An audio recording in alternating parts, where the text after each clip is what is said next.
Good afternoon. I'm Hugh Dyer, a director in RSK's Geosciences business. Welcome to the June edition of our 2025 series of Down to Earth webinars. These cover a broad range of subjects and are available afterwards on our YouTube channel alongside our previous talks. Our talk today will be given by Rachel Hill from our Waste and Resource Management team within the Geosciences business.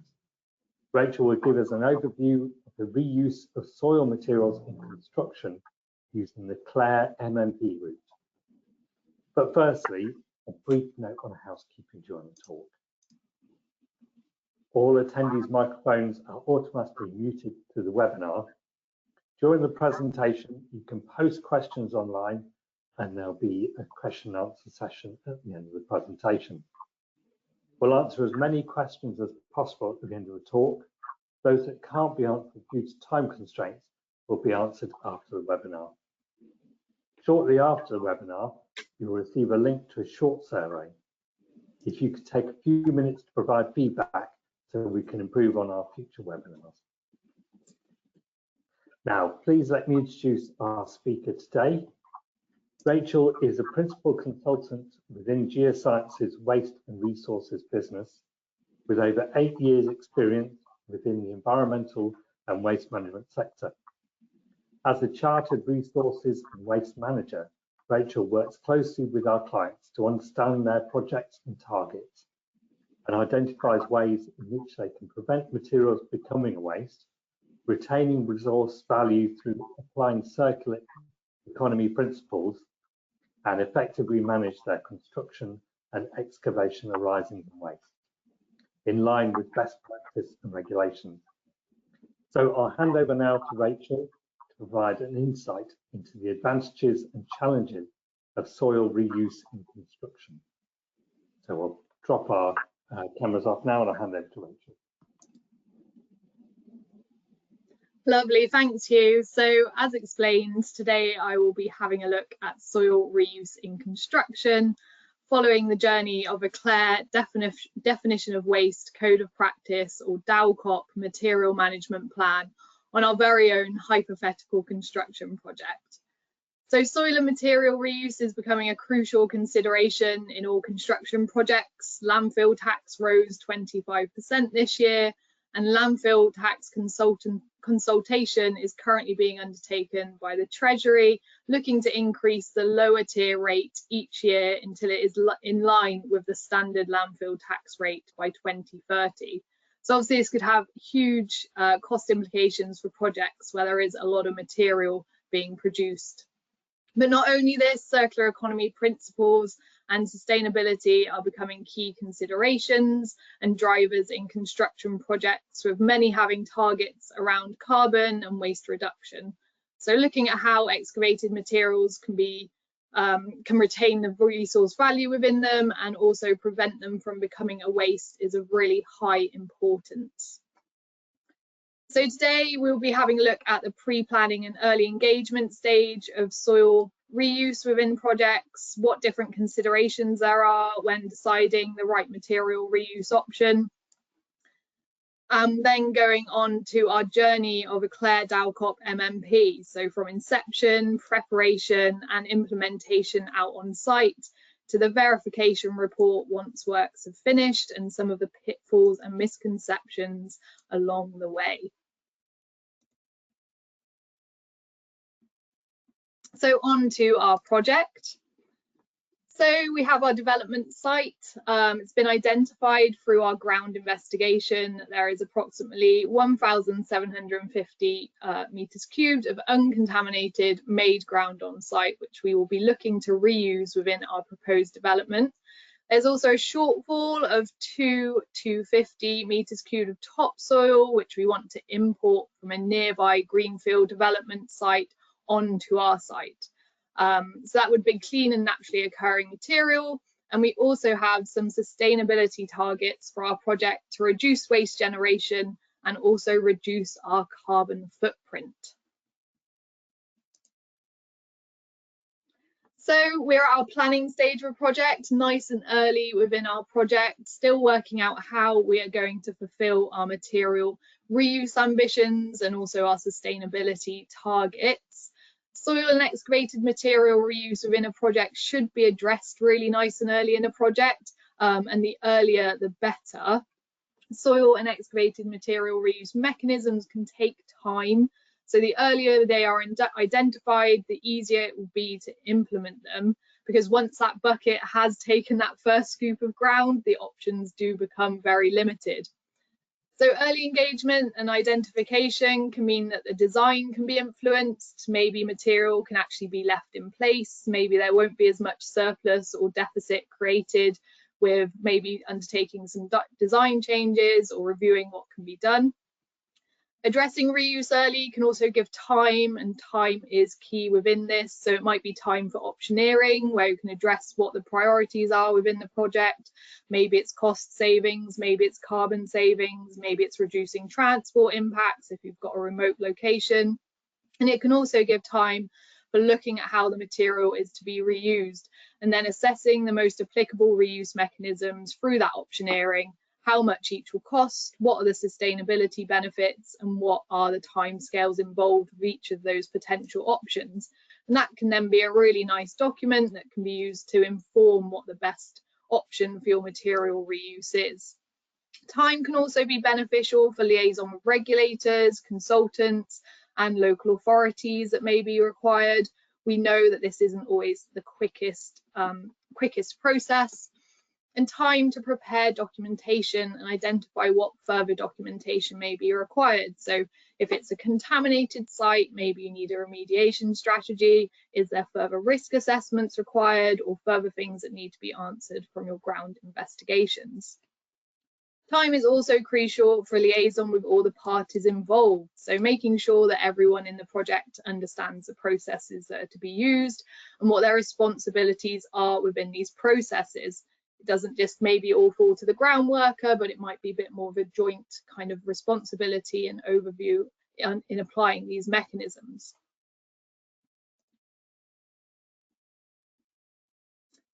So there are quite a few different material reuse mechanisms which can be utilised in a construction project for our excavated material.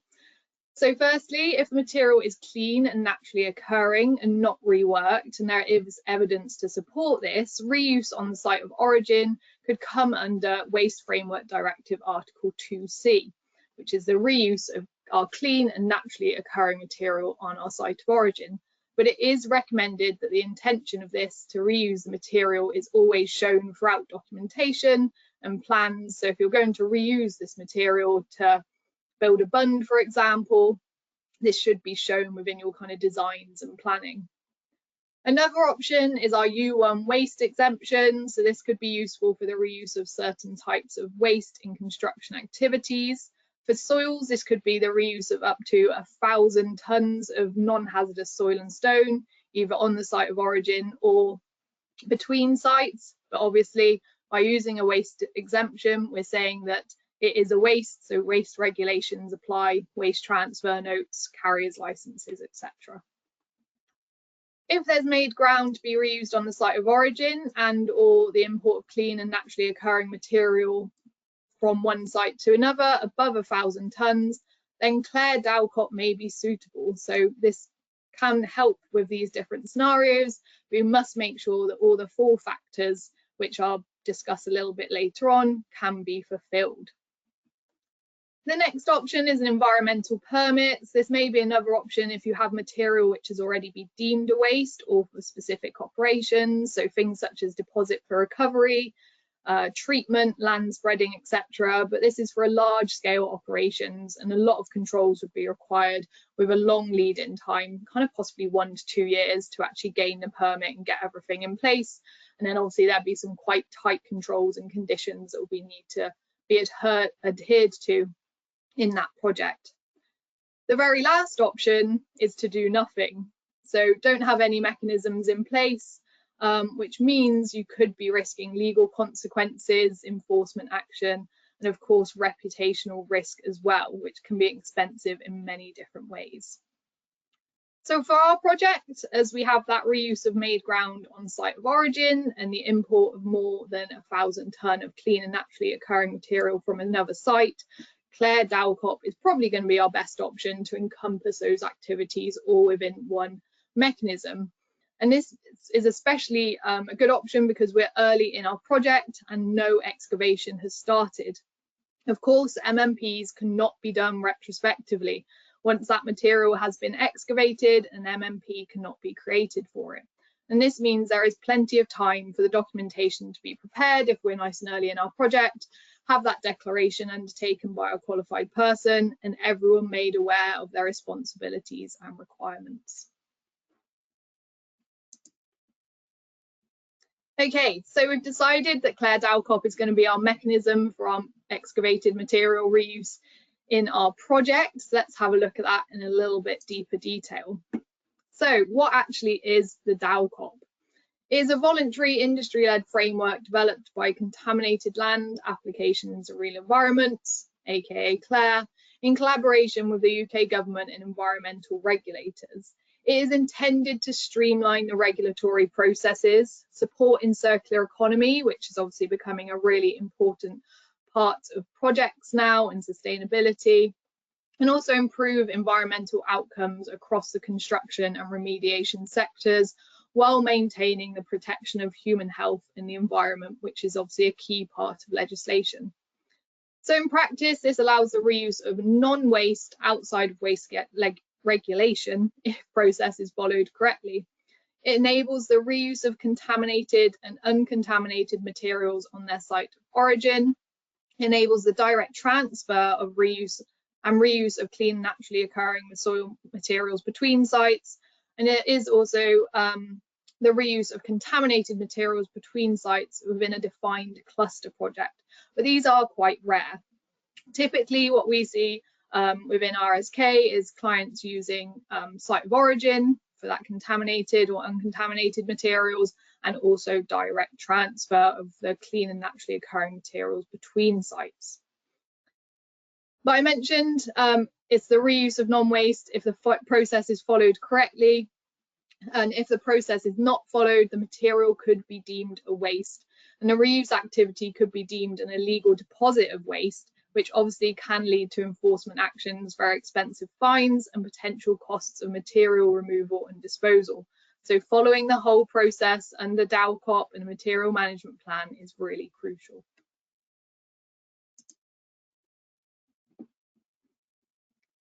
So the DoW CoP sets out criteria for when excavated materials such as soil can be reused without being classified as a waste.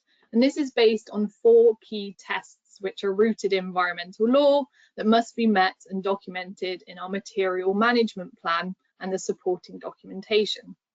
So firstly, we've got protection of human health and the environment, and this is making sure that the materials reuse doesn't cause any harm to people or the environment. That is kind of a key requirement under the Waste Framework Directive.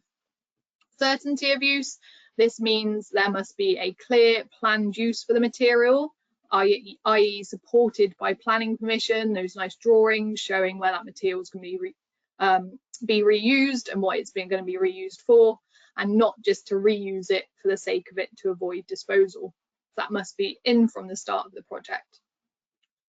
Thirdly is our suitability for use. So the material must be chemically and geotechnically appropriate or suitable for its intended purpose. So this is why there is at least chemical testing requirements within MMPs, and depending on the end reuse, geotechnical requirements as well.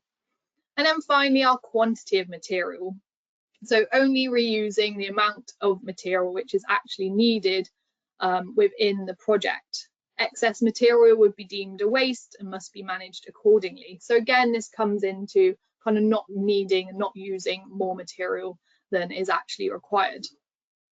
So meeting these tests ensures that responsible reuse is undertaken. We can reduce unnecessary waste disposal, and obviously also support those sustainable targets within construction projects and remediation. But it all must be evidenced within our MMP and the supporting documentation. So that brings us on to our preparation phase. So we understand the theory behind it. So our first practical step is around our preparation of our material management plan and all that documentation that sits behind it. So this involves quite a structured process to gather, assess and present all the necessary evidence to demonstrate compliance with those 4 key tests we've just discussed. So the process of what it kind of typically looks like involves these steps. So we've got information collation. So this is kind of gathering all the required information to provide evidence for those 4 tests.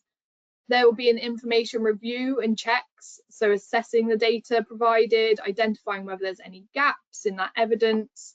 And a key part of this will be comparing the chemical data from the site investigations, because you cannot import or reuse material that's going to make the receiving area or site any worse chemically than its baseline already is. So that's kind of a key first step, and then looking at the remaining information and looking at those, identifying whether there's any gaps or any other information needed or clarifications. Quite early on, there will also be liaison with a local authority and regulator. So this is a requirement under DoWCOP. So this typically looks like a high-level email informing the local authority and the regulator of the intended use of the DoWCOP, giving them a bit of an outline of what the intention is and what will be undertaken, and this gives them the opportunity to raise any objections or queries that they may have. There has to be a 3-week time frame left for them to reply within. Doesn't mean they will always reply, but we have to allow that time frame to pass. That has to be built into that MMP preparation time frame.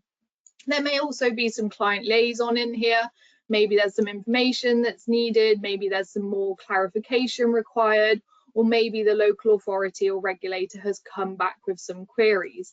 If they do come back with queries, they have to be answered to their satisfaction before the MMP can go through that declaration process with our QP.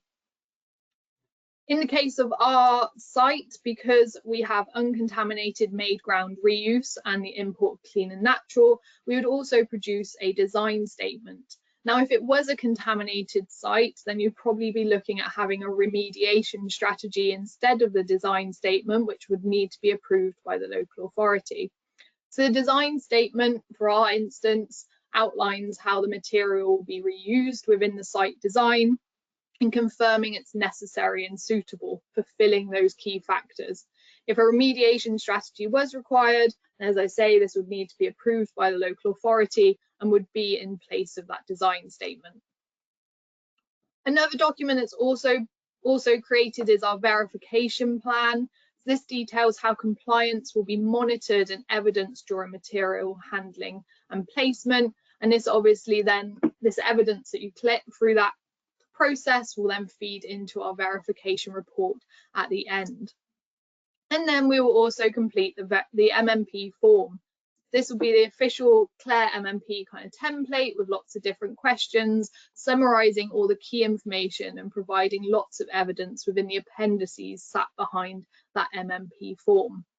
So that obviously all can take some time, lots of information collation, writing those reports and making sure the information and evidence is nice and clear. Once that is drafted, it will then go to the qualified person and they will complete the declaration to CLAIRE. So the QP must be independent of the project, so you cannot go to them beforehand and discuss different aspects. They must be looking at it from afresh.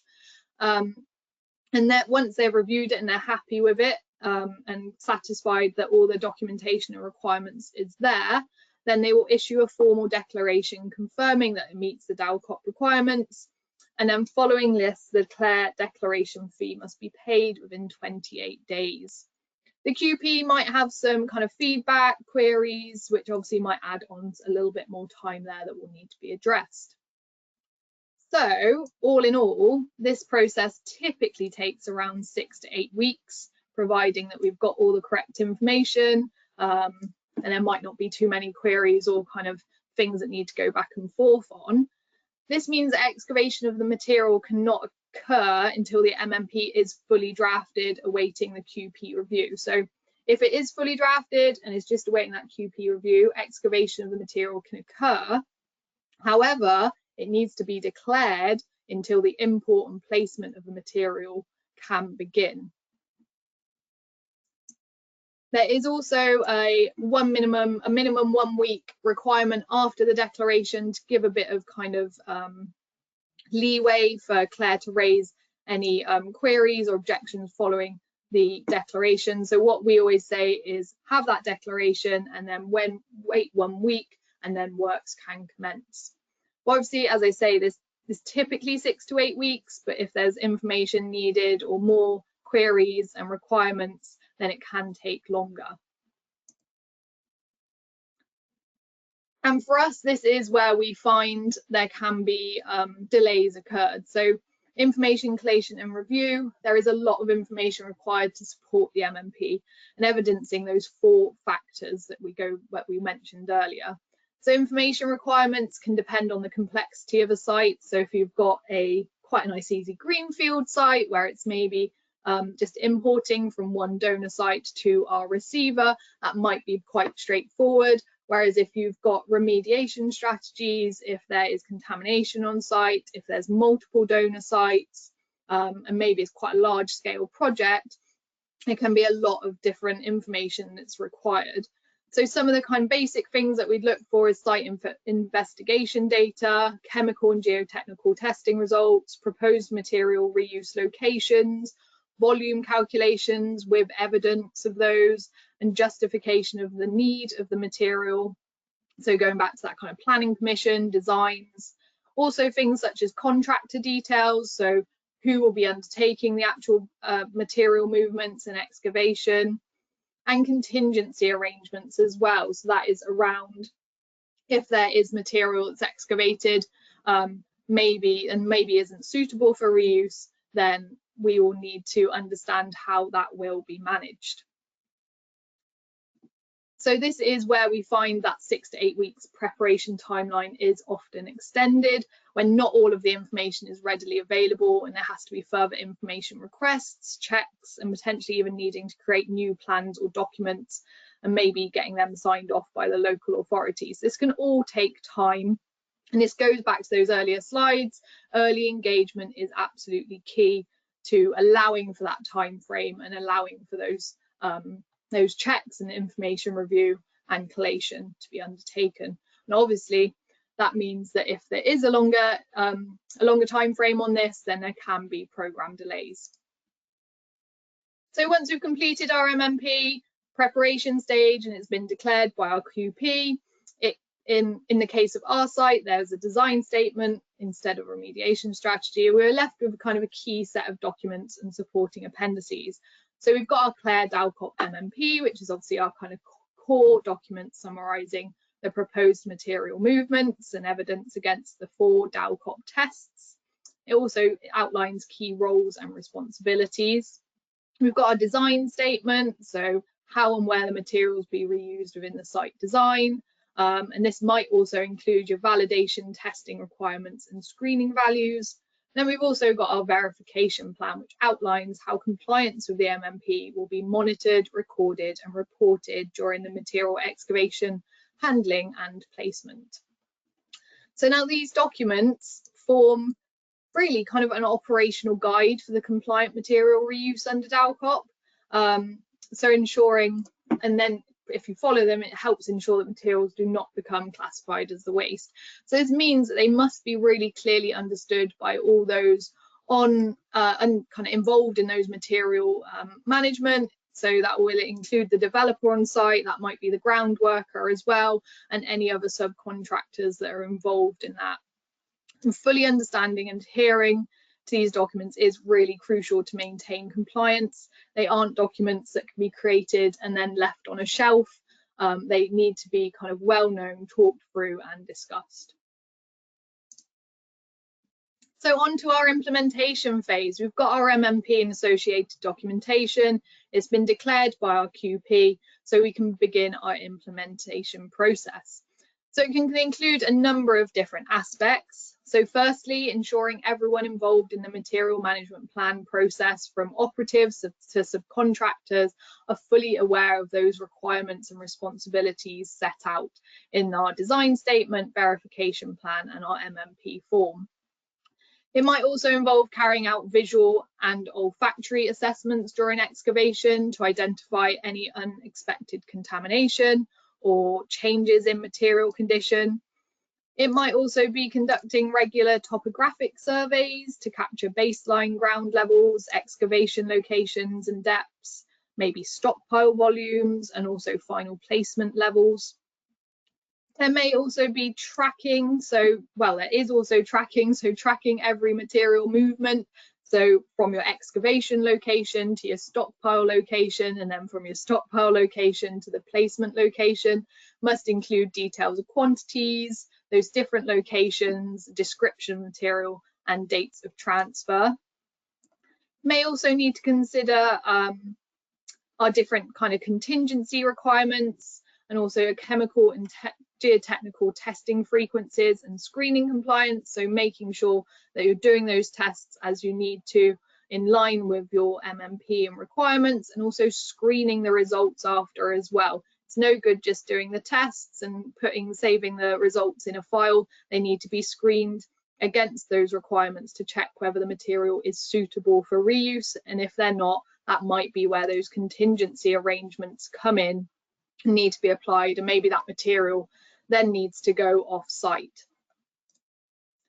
Also thinking about photographic records, so kind of photographic records as things are happening, plans, descriptions, or excavation of the excavations and stockpiles, and also those placement areas. And also thinking about the visual and olfactory assessments during placement as well. So again, it's doing those kind of checks, making sure that that material is suitable for reuse. And yeah, you're placing it where it needs to go in line with your MMP. Minor deviations might need to be recorded as well. So keeping those kind of clear, consistent records is really important. If there is minor deviations to the MMP, these can be recorded, but it may mean it needs to be declared. And yeah, keeping all our nice clear records from all our different parties involved. So it's those tracking forms, it's those surveys, having them nicely saved in clear folders, photographs, maybe if material needs to go off site, it can be, maybe if material needs to go off site, it might be waste transfer notes or hazardous waste consignment notes. So ultimately, all this evidence feeds into our verification report. And even if the project spans 4 or 5 years, these procedures must be really consistent throughout all the phases of the material reuse. And I mentioned about minor deviations, so if things do change through the project, modifications to the MMP can be made where necessary. So for example, if there are changes to material sources, reuse areas or volumes, but these will usually require a revised MMP and potentially a new qualified person declaration as well. So identifying those changes early, discussing maybe with the MMP authors or consultants can be really key in those times. So on to our verification phase. So our verification phase and verification report is critical final stage of following the implementation of the AIRE DoW CoP MMP. And it is gathering all that evidence together, and it's kind of showing that those 4 factors have been met and that we have been compliant with those 4 factors and done what we said we were going to do. So collating all this evidence is really essential. So it'll be tracking records, volume of material reused, chemical and geotechnical test results and screening, photographic documentation, survey data, records of any contingency actions, any amendments or deviations, as we just mentioned.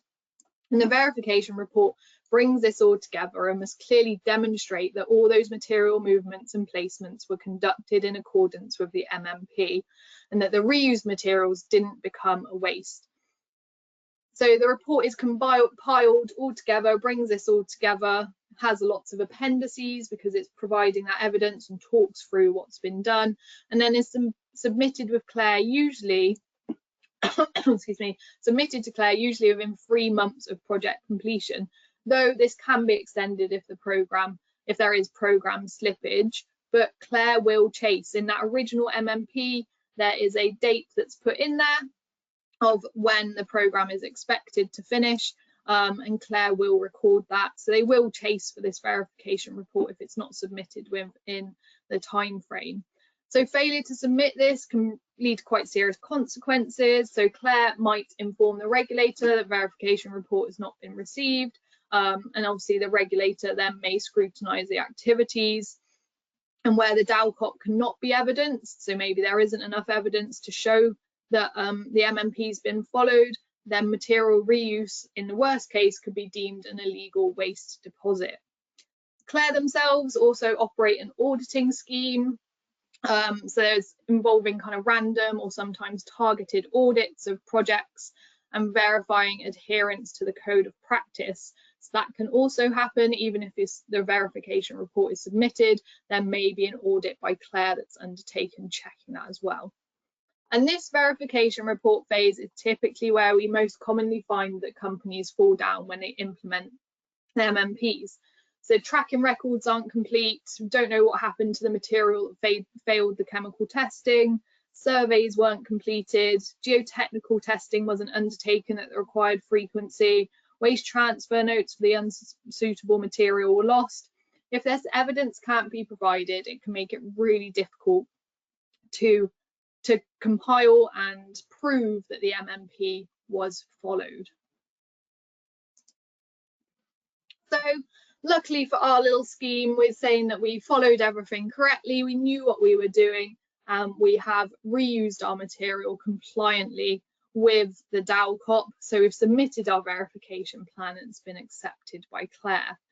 But there can be lots of nuances and intricacies within applying DoWCOP. So I'm going to have a little run through a few of these, and then we'll have a look at what happens when it does go wrong.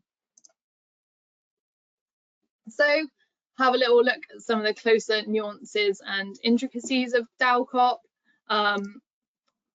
Go through some different questions. So firstly, can landfill and mining wastes be reused under DoWCOP? The answer to this one is no. So material already deemed a waste cannot be directly reused under DoWCOP. This might be where something such as a deposit for recovery project permit might come in instead, reusing that material in place of a virgin material, but that allows for that reuse of waste, but DoWCOP will not. Can waste be reused under DoWCOP? So we've just said about material already deemed a waste. That might be where we've got kind of processed wastes, maybe slag or ash, or landfill waste, for example. So in this instance, it's generally no. However, when a material requires treatment, so it might require treatment such as crushing or screening prior to reuse under DoWCOP, it will remain a waste until it is deemed suitable. So if you can process it until it can be suitable, then it will be non-waste after it has been processed.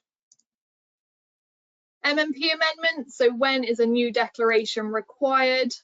So there's quite often kind of a thought where there may be a volume change of 5 to 10%, and that is used as a rule for when a new MMP is declared. However, it should be based on when there is significant change in the volume or the impact that might have. So it needs to be assessed based on those impacts of that. So it might be dependent on the type of material that's going to be reused, or whether there is a kind of the assessments of environmental or human health impacts within it. So whether there's a significant change in those, you might need to redeclare. Can already excavated stockpiles of material be reused under Claire DoWCOP? So officially, yes. So in line with the DoWCOP, excavated materials already excavated materials can be reused on the same site. However, there must be provenance, there must be really strong evidence to show that that material has come from that same site. And that can show where it has come from. For example, archaeology stockpiles, which has been stored for less than 12 months, obviously after 12 months it may be deemed a waste. This is kind of a bit of an example of where this can be applied, but it must be shown as an intention that that material is going to be reused throughout, and that evidence supplied. So another one, true or false, developer ground worker can charge a gate fee for accepting materials to be reused under Claire. So for this one, this is false. So if a gate fee is charged, then it's implying it is a waste and being discarded. So therefore, DoWCOP can't be applied to a waste material.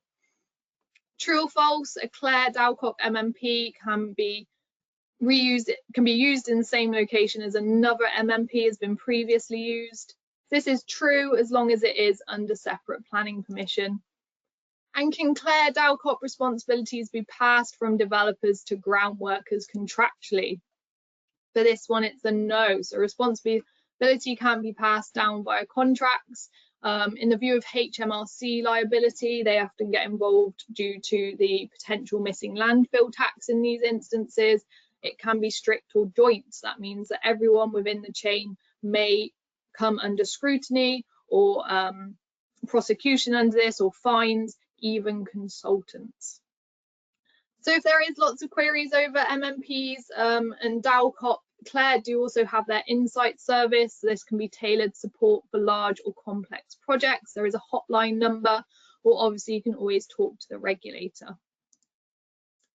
So a couple little more slides. So when it doesn't go to plan, so we have a look at some real world scenarios that RSK have seen where it hasn't gone quite to plan under implementing CLAIRE DoWCOP. So these examples highlight the importance of that proper planning, documentation and understanding of the code's requirements.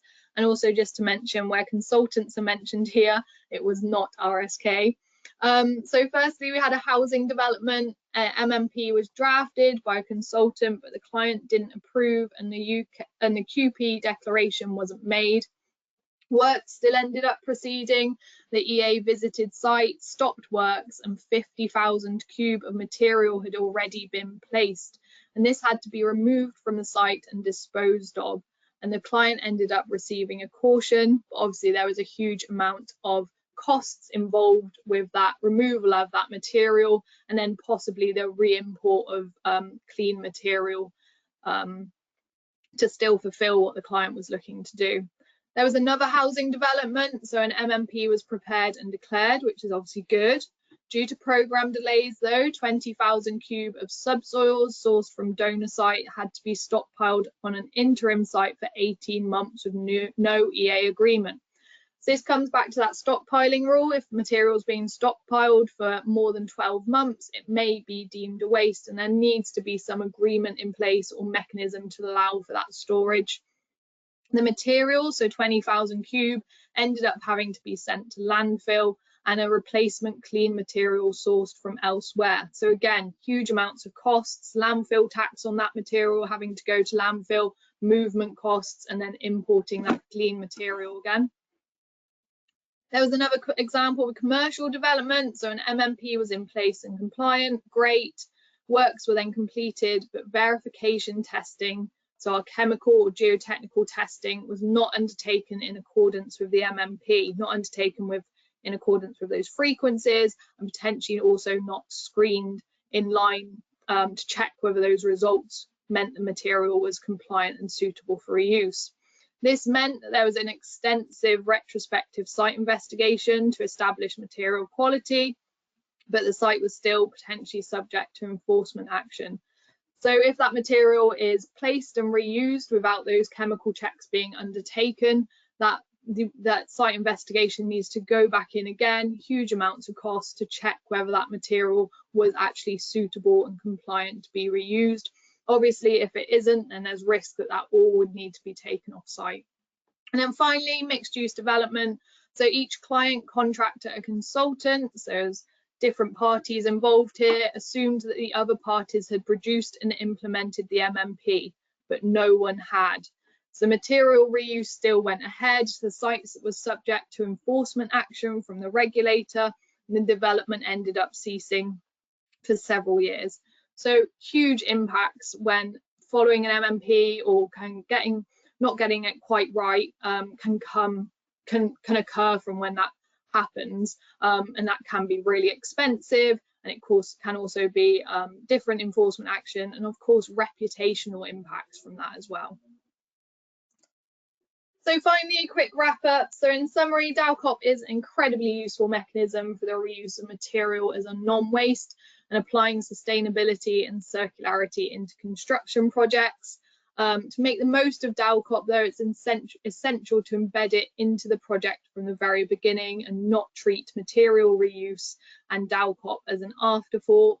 Early planning is key, so opportunities should be considered right at the project feasibility and design stages. Again, that pre-planning comes into it. Allow time for writing the MMP. As I mentioned, 6 to 8 weeks is kind of our general time frame, but this can go a lot longer if there's more information required, if information isn't passed over very quickly, maybe there's queries, clarifications. Do not leave it to the last minute.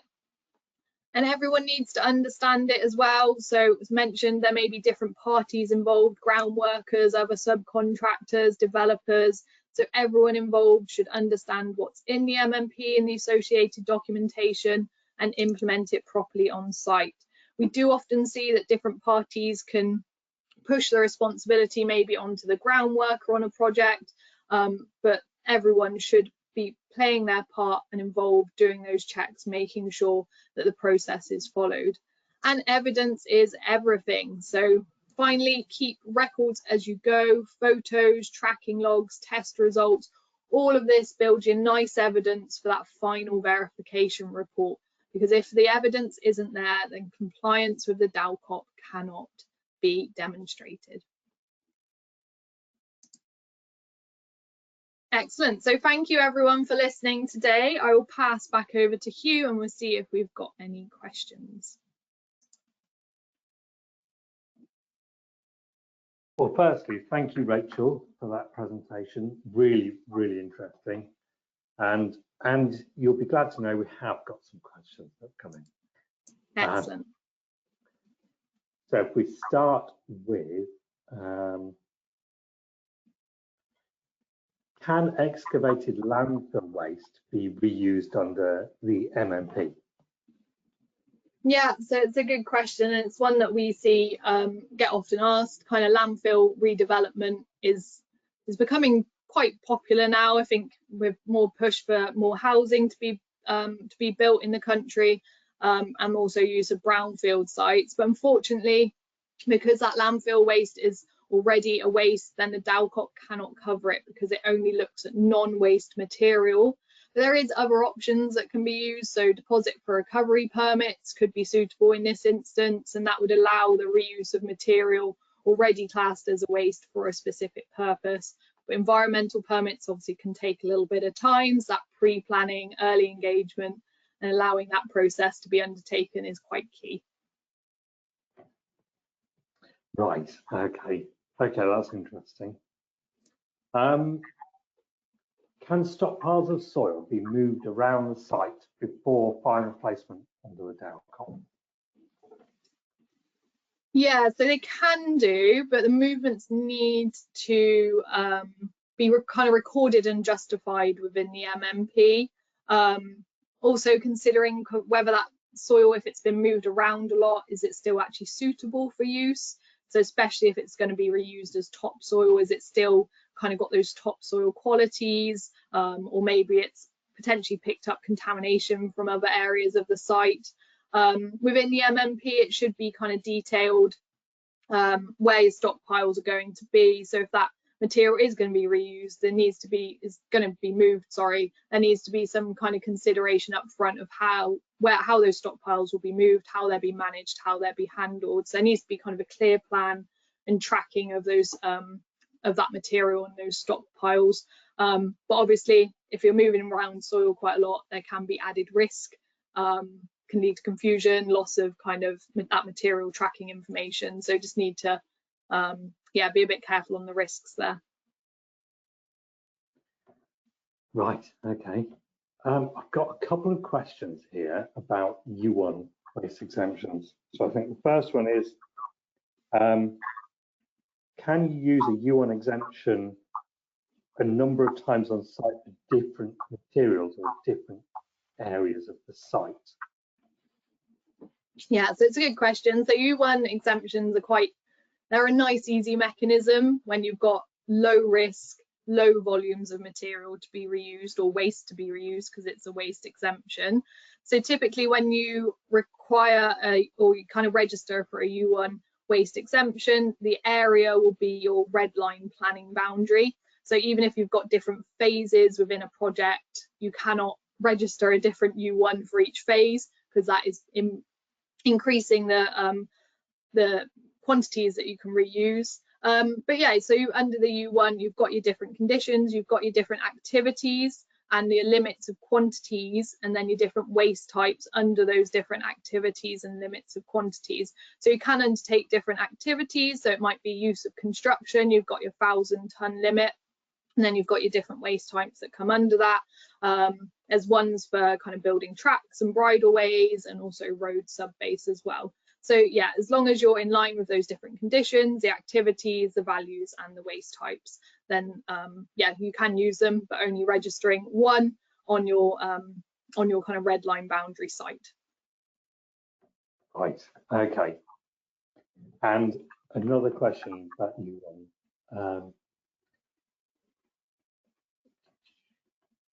so once the U1 has been used and the materials are fully recovered, are they no longer considered to be a waste? I think we did answer that. Probably a bit of clarification on that. Yeah, so because it's by using a U1 waste exemption, you're classifying that material as a waste. U1 waste exemptions is all about waste material, reuse of waste. So yeah, it would still be considered a waste. Waste regulations apply, waste transfer notes, carriers licenses, etc. Right, okay. How would you deal with unexpected contamination during excavation under the DoWCOP? How is it to be managed, sorry? Yes, yeah, how would you manage if you discovered some contamination you didn't expect on site? Yeah, so the contingency arrangements within your MMP should kind of outline what needs to happen in this aspect. Yeah, through your kind of watching briefs, your kind of visual olfactory checks when it's being excavated might identify that there is some contamination. So yeah, contingency arrangements, this is where these ones kind of come into play. You might need to quarantine the material, test the affected material, may end up not being able to reuse that material essentially if it's not suitable, especially with those kind of chemical requirements, then it might need to go off as a waste. That will be something that will need to be recorded, so keeping evidence of it not being compliant or not being suitable, that testing data, and also those waste transfer notes and details, because that will all come into that verification plan at the end as well. Right, okay. A couple of people have asked about stockpiles and keeping stockpiles in excess of 12 months. So is there a clarification about that 12 months for stockpiles? Yeah, so typically, if you've excavated material on site and you're storing it for longer than 12 months, there needs to be a mechanism to allow that storage, or maybe a local agreement with the EA, as it can be deemed a waste, because if you're just stockpiling it, maybe don't know what you want to do with it, maybe haven't got anything very clear of what you are going to do with it, maybe it's not in your plans, etc. Then it can kind of show that it's becoming a bit of a burden, and there's maybe not an intention for the reuse there. So that 12-month rule means that it needs to have a mechanism in place, because otherwise it might be deemed a waste and might need to dispose of it after those 12 months. With the MMPs, it can, obviously MMP shows an intention for reuse. You've got all your documentation proving that, showing that you're going to reuse that material. However, it still shouldn't be left for that long, really. You want to be reusing material kind of appropriately, making sure it hasn't degraded. Again, if it's topsoil, if it's been stored for that long, is it actually still suitable? Is it still topsoil? Is it still topsoil to be able to be reused? But the MMP would help support to show that intention. But again, it's kind of best practice not to be storing materials for that long. Right, okay. And there's a question about clarification on the MMP, the use of the DoWCOP for natural soils and then also for made ground, and where those two uses can be put to use under the DoWCOP. Yeah, definitely. So if you've got clean and naturally occurring material which isn't reworked, and you want to reuse it on your site of origin, that's where the Article 2C can come into it. So under that, there is a clause within the Waste Framework Directive which says if you can evidence that you've got clean and naturally occurring material on your site that you're going to reuse in course of construction, then you don't need a excuse me, a mechanism to allow for that. But you need to have your evidence in place. We always suggest having something such as a materials management strategy that can be a nice document that brings all that evidence together, but it's not necessarily legally required. If you're reusing made ground, that's where you need a mechanism in place, even if it's on your site of origin. So as mentioned, you have your U1 waste exemptions if it's under 1,000 tonne, but you are saying it's a waste then. AIRE DoW CoP can keep it as a non-waste and allow for that made ground reuse on your site of origin, but it won't allow for the made ground reuse between sites. That can only be for clean and natural. Right, okay. I think the last question we'll go for is where there's been historic filling or tipping on a site. So I think this is where it's not a registered landfill, but it has been upfilling on site. Is that material then automatically classed as a waste because it has been tipped, filled on that site? Yeah. Or can you use that under the DoWCOP? End on a good question. Yeah, nice, interesting one.